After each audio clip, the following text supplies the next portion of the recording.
बिस्मिल्लाहिर्रहमानिर्रहीम। अस्सलाम वालेकुम डियर व्यूवर्स, क्या हाल हैं? आप सब ठीक हैं, खैरियत से हैं? आज हमारी जो टॉक करने जा रहे हैं, जो मैं बात आपसे करना चाहता हूँ, बड़ी इम्पोर्टेंट है वो। और वो क्या बात है कि how to identify research problem. जब हम रिसर्च करते हैं तो हमने अपने रिसर्च प्रॉब्लम को कैसे आइडेंटिफाई करना है। ये क्यों मेरे माइंड में आइडिया आया, क्योंकि मेरे मेरे पास स्टूडेंट आते हैं एमफिल के। मेरे सुपरविजन में जब लोग आते हैं तो उनसे मैं कुछ सवाल करता हूँ। हाँ जी, क्या ख्याल है आपका, किस पे आप काम करना चाहते हैं? सर आप कोई हमें टॉपिक दे दें। तो मेरे लिए बड़ा अमेजिंग होता है, एस्टोनिशिंग भी होता है कि मैं क्यों टॉपिक दूँ आपको, आपका एरिया ऑफ इंटरेस्ट क्या है, आप किस पे काम करना चाहते हैं। आपने 2 सेमेस्टर जो है वो कोर्स वर्क किया है, कोर्स वर्क के दौरान आपने रिसर्च के कोर्सेज भी पढ़े हैं, आप अपने टीचर से मिलते रहे हैं, तो कहीं पे भी आपने आइडेंटिफाई नहीं किया कि हमारा रिसर्च प्रॉब्लम क्या होगा। तो इट्स मीन कि एक मैं जैसे कहता हूँ ना कि एक डेफिशिएंसी है हमारे सिस्टम के अंदर कि हमने एक जैसे हम कहते हैं ना, एक पंजाबी में लकीर के फ़कीर हैं कि जो सुपरवाइज़र हमें दे देगा हम उस पे काम कर लेंगे। This is not fair enough. तो हमें करना क्या है? बुनियादी तौर पे हमें करना ये है कि हमें रिसर्च प्रॉब्लम को ख़ुद से आइडेंटिफाई करना है। अब रिसर्च प्रॉब्लम कैसे आइडेंटिफाई होता है? रिसर्च प्रॉब्लम जो है वो या तो स्कॉलरली अरीना से आइडेंटिफाई होता है या रियल लाइफ से आइडेंटिफाई होता है। फॉर एग्ज़ाम्पल कि मैं रियल लाइफ के अंदर बहुत सारे ऐसे इश्यूज़ हैं कि जब हम चलते फिरते हैं अपने वर्क प्लेसमेंट पे, अपनी मार्केट के अंदर, सोशल सेटअप में कहीं भी हम जाते हैं, तो बहुत सारे प्रॉब्लम इश्यूज़ हमारे सामने आते हैं। उनमें से जब हम देखते हैं कुछ इश्यूज़ को तो लोगों ने डिस्कस कर लिया होता है और कुछ इश्यूज़ जो हैं वो अभी तक डिस्कस नहीं हुए होते। इसके साथ साथ दूसरी बात जो होती है वो ये होता है कि हमारी ऑब्ज़र्वेशन में ये बात गुज़रती है कि लोग क्या कर रहे हैं आजकल, लोग किन चीज़ों के बारे में सोच रहे हैं। जब हम टॉक करते हैं तो हमारे माइंड में ये बात आती है कि लोग क्या सोच रहे हैं, लोग क्या टॉक कर रहे हैं। तो वहाँ से भी हमें आइडिया मिल जाता है कि हमने कहाँ से करना है। फिर जब हम स्टडी कर रहे होते हैं तो हम रिव्यू करते हैं लिटरेचर को। लिटरेचर रिव्यू के दरमियान भी हमें कुछ न कुछ चीज़ें नज़र आ जाती हैं कि ये प्रॉब्लम। फिर हमारा डेटाबेस पड़ा है, जैसे हमारी रिसर्च रिपोजिटरी ऑफ पाकिस्तान है, साइंस डायरेक्ट है, गूगल स्कॉलर है, बहुत सारे जो हैं वेबसाइट्स हैं जिन पे फॉर एग्ज़ाम्पल कि अगर मैं क्या कहते हैं कि मेंबर हूँ गूगल स्कॉलर वालों का, तो जो भी उनके पास लेटेस्ट उनकी रिसर्च आती है तो मुझे मेल कर देते हैं कि ये आर्टिकल रिसेंटली आया है। तो उससे मुझे पता चल जाता है कि what's happening around me, around the globe, क्या हो रहा है इस वक्त, क्या डायरेक्शन चल रही हैं। तो इसका मतलब ये हुआ कि हमारे पास ये भी एक रिसोर्स है कि हमने अपने प्रॉब्लम्स को कैसे आइडेंटिफाई करना है।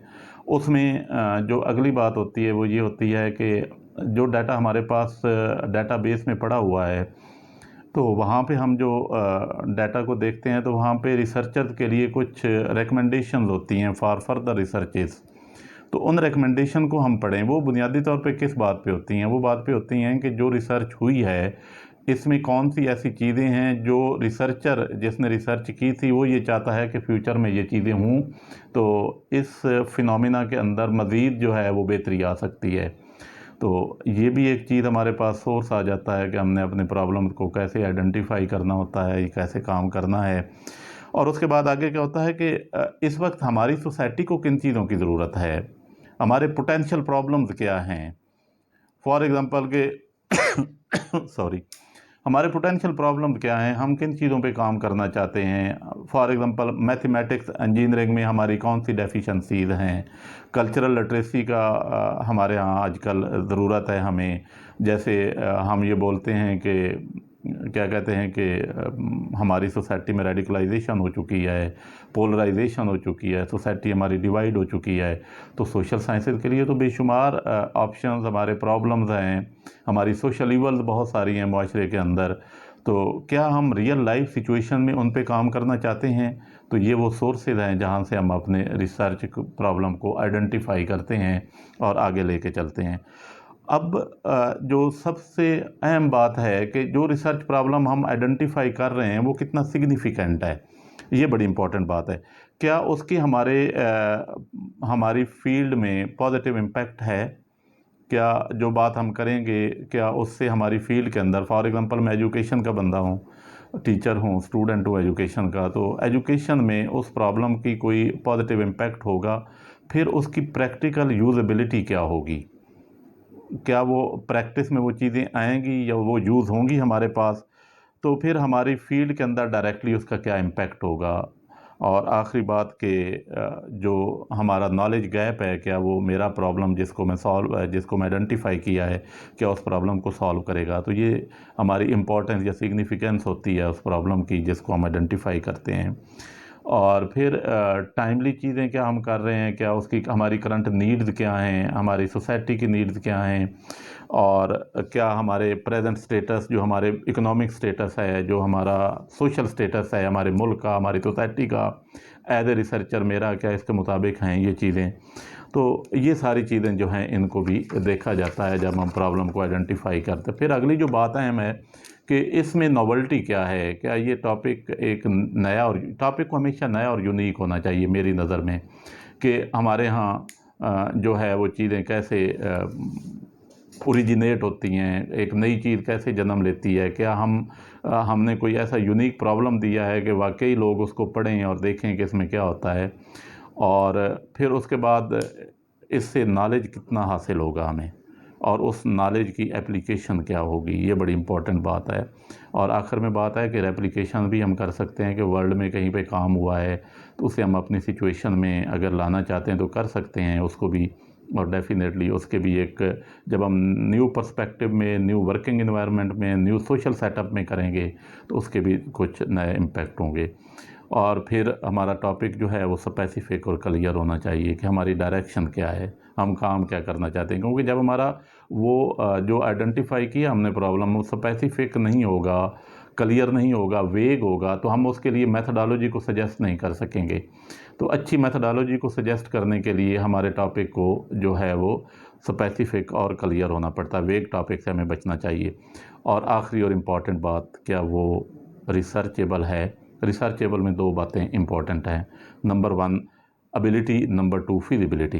एबिलिटी बीइंग ए रिसर्चर, क्या मैं उस रिसर्च को कंडक्ट कर सकता हूँ? मेरे पास रिसोर्सेज हैं।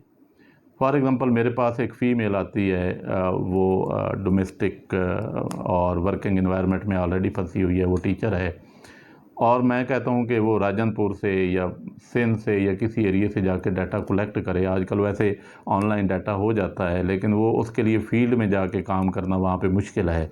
इसका मतलब है उसकी एबिलिटी तो है, लेकिन उसके अंदर कैपेसिटी नहीं है कि वो वहाँ पे जाए और काम करे, उसके फिनंशियल रिसोर्सेज नहीं हैं, उसके पास टाइम के रिसोर्सेज नहीं है कि वो जहाँ। तो फिर हमें पहले तो बीइंग रिसर्चर देखना चाहिए कि क्या हम ये काम कर सकते हैं, हमारी कैपेसिटी के अंदर ये चीज़ें हैं। नंबर टू फिजिबिलिटी, क्या ये वर्केबल है हमारी सिचुएशन में, ये भी हमें देखना है, क्योंकि सम टाइम तो कुछ टॉपिक बड़े आई कैचिंग होते हैं, कुछ प्रॉब्लम बड़े आई कैचिंग होते हैं, बड़े अल्यूरिंग होते हैं, एकदम बनता बढ़ता वाह वाह क्या बात है, लेकिन एंड पे होता क्या है कि वो हमारी सोसाइटी में फिजिबल नहीं होते कि उनको हम कंडक्ट कर सकें, राइट। तो कुछ हमारी लिमिटेशंस होती हैं, उसमें बहुत सारी सोशल लिमिटेशन भी हैं, रिलीजियस भी हैं, फाइनेंशियल भी हैं, साइकोलॉजिकल भी हैं कि हम ये काम नहीं कर सकते। तो फिर हमें देखना है कि उसकी फिजिबिलिटी को। तो ये था आज की बात। तो उम्मीद है आप लोगों को समझ आ गई होगी। बड़ी इम्पॉर्टेंट चीज़ मैंने बताई है कि सबसे पहला काम, जब आप एक अच्छा प्रॉब्लम आइडेंटिफाई कर लेते हैं तो आप समझे कि 30% आपका काम हो गया। तो बीइंग ए रिसर्चर, आपको अपने प्रॉब्लम को आइडेंटिफाई करने के लिए बहुत बहुत केयरफुली आपको अपना प्रॉब्लम जो है वो आइडेंटिफाई करना पड़ेगा। कुछ चीज़ें मैंने आपको बताई हैं, तो इंशाल्लाह आपको समझ आ गई होगी। Thank you very much. Allah हाफिज़।